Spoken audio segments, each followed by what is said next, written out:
والازرق. لا هو انت كده محتاج কত কি খাবাস্তাস ওইখান থেকে কষ্ট করে না এত রাইতে এনতন খাবাস্তাস 5 টাকা পাইবেন ভাই। আচ্ছা যাক না গেলে কি করে 5 টাকা পাইবেন যদি হয় লয়ে যেতে পারে। তো ওই ইহুদের উদ্দেশ্যে কিন্তু আমরা গাড়ির মধ্যে উঠে গেছে। দেখেন ওরা দুইজন তো পুরো আরবি জমান জমে গেছে, দুজনে মিলে কথা বলতেছে আর আমি পিছে থেকে মনে করেন ভিডিও শুট করতেছি। বন্ধুরা দেখেন এগুলা হচ্ছে খাবারের দোকান, এখানে অসংখ্য খাবারের দোকান রয়েছে। আমরা যাচ্ছি কিন্তু বন্ধুরা উহুদ পাহাড়ের উদ্দেশ্যে এবং দেখেন ছোট ছোট দোকান এখানে দেখতে পেলাম। এই যে তুর্কি, মদিনা, মালয়েশিয়া, অনেক রাষ্ট্র, ইতালি, ইন্দোনেশিয়া, ইস্টানসারি কি লেখা রাখছে কইতে না, চায়না, যে চায়নারও কিন্তু গেছে। হ্যাঁ সত্যি এখানে অসংখ্য মানুষ কিন্তু বন্ধুরা দেখেন, এটা ইন্টারন্যাশনাল একটা মার্কেট। রোম আছে, ইন্ডিয়া আছে, এশিয়া, কুনাফা এন্ড আরাবিক কফি ইন্ডিয়া পাওয়া যায় সচরাচর, কিন্তু বাংলাদেশ পাইলাম না। দেখেন অসংখ্য মানুষ কিন্তু এখানে।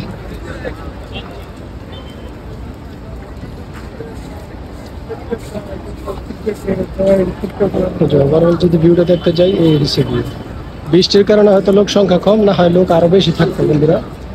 প্রচুর লোক থাকে এই সমস্ত জায়গায় সবসময়, এখন বৃষ্টির কারণে লোক খুবই কম এবং প্রশাসনের লোক কিন্তু সর্বদাই অ্যাক্টিভ, সবসময় এখানে ওরা অ্যাক্টিভ যাতে কোনো সমস্যা না হয়। দেখেন মাশাআল্লাহ এদিকে আছে অনেকগুলো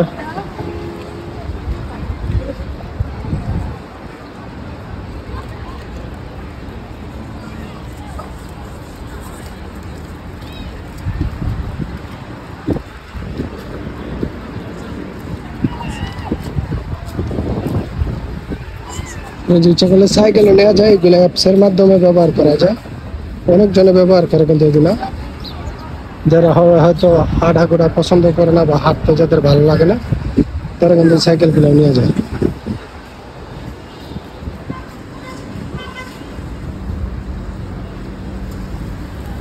দেখি সামনে যাই কি যেতাম।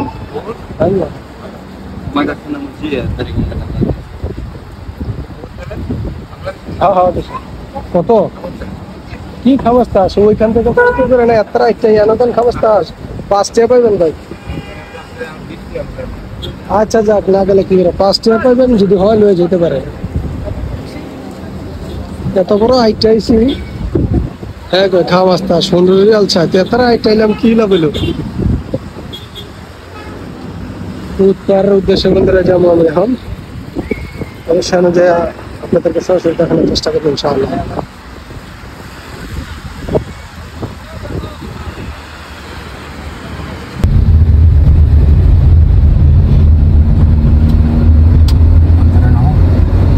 عند البيت الاخضر بس. اخضر؟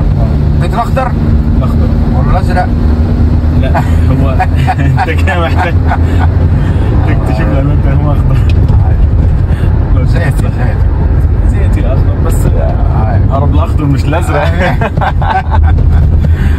যাক বন্ধুরা অবশেষে একজন সৌদিয়ান পাইছে, সে ট্যাক্সি রাইড করতেছে এবং 5 রিয়াল করে সে নিজে ডাকতেছে। তো তার গাড়িতে উঠলাম আমরা দুজন, একজন হয়তো কোন রাষ্ট্রের জানি ছিল, আরবি জবান ছিল আর আমি। তো দুজনে মিলে দেখেন যাইতেছে উহুদ পাহাড়ের উদ্দেশ্যে। বন্ধুরা দেখেন মেঘলা আকাশ ছিল, মানে আকাশটা দেখতে চরম ছিল। এমন একটা সময় উহুদ পাহাড়টা দেখতে গেছি, সত্যি মনে করেন মানে দৃশ্যটা দেখে পুরো মনটা জুড়ে গেছে। বন্ধুরা এই উহুদ পাহাড়ের কাহিনী বা উহুদ পাহাড় সম্পর্কে যদি আমরা ইতিহাস জানি বা পড়ি তখন কিন্তু অটোমেটিকলি চোখ দিয়ে পানি ঝরে, কারণ এই উহুদে অনেক হৃদয় বিতরক স্মৃতি কিন্তু রয়েছে বন্ধুরা। তো ওই উহুদের উদ্দেশ্যে কিন্তু আমরা গাড়ির মধ্যে উঠে গেছি। দেখেন ওরা দুজন তো পুরো আরবি জমান জমে গেছে, দুজনে মিলে কথা বলতেছে আর আমি পিছে থেকে মনে করেন ভিডিও শুট করতেছি। কারণ হচ্ছে আমি এগো কথা বুঝতেছি পুরো 100% বুঝতেছি না, ওগো নিজস্ব যেহেতু ভাষা আছে। আরবির মধ্যে কিন্তু অনেক রকমের পার্থক্য আছে বন্ধুরা, সব আরবি কিন্তু আমরা আজনবী যারা আছি যারা আরবি অরিজিনাল আরবি না এরা কিন্তু বুঝতে কষ্ট হয়। যাক যেটাই হোক বন্ধুরা, দেখেন আমরা মোটামুটি অলরেডি উহুদ পাহাড়ের কাছে চলে আসছে। আপনারা যদি আমার পরবর্তী কোনো ভিডিও দেখে থাকেন ওইখানে দেখবেন আমি উহুদ পাহাড় সম্পূর্ণ লাইভ করছি, বা অন্য কোনো ভিডিও অবশ্যই আপনারা দেখবেন, ওইখানে কিন্তু সম্পূর্ণ ডিটেলস আমি উহুদ পাহাড় সম্পর্কে বলছি। এখন আমি রাস্তাটাতে যে যাইতেছি বন্ধুরা, এই দৃশ্যটা আপনাদের মাঝে তুলে ধরলাম যে মসজিদে নববীর থেকে পিছন দিক দিয়ে উহুদ পাহাড় প্রায় 5 কিলোমিটার দূর।